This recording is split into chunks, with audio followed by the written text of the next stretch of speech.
Hello, I'm Suzanne Newcombe and I'm a lecturer in religious studies here at the Open University. I grew up in Kansas, which is a place where there's a lot of extreme religious beliefs and a place where, as long as one doesn't discuss religion or politics with one's neighbour, everyone's very friendly. But there's also a tension there in what's not being said and the beliefs that very much shape the national vision and even the school science curriculum as I was growing up. And I think I was really fascinated with that tension. So at university, I found that the discipline of religious studies was really a great place to ask difficult questions and to learn how to research and discuss controversial subjects in a respectful and evidence-based manner. Why religious studies is so fascinating for me is that we can really ask these questions about the beliefs and social contexts and practices that influence people's choices about how they live their lives.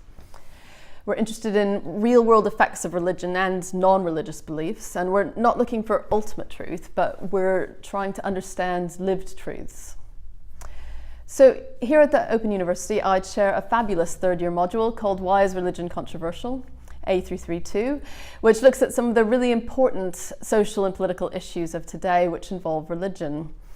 We look at multiculturalism, we look at veiling, we look at theories of atheism and evolution, ideas of jihad and apocalyptic visions of the future.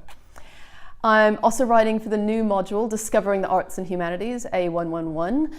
And for this, I'm looking at Buddhism and how Buddhism cross boundaries, and specifically about the concept of compassion and how compassion has been understood and practiced. This chapter is also part of a discussion with philosophy on how compassion has been understood in the context of European philosophy. This has been a really fun piece to research and a piece of writing to put together, and I really hope that the students will find it as engaging and exciting to study as we did creating it.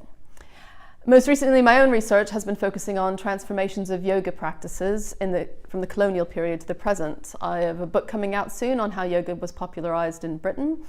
And my current research is concentrating on India, on how yoga and Ayurveda, the traditional medicine of much of India, and how they come together in the context of longevity practices.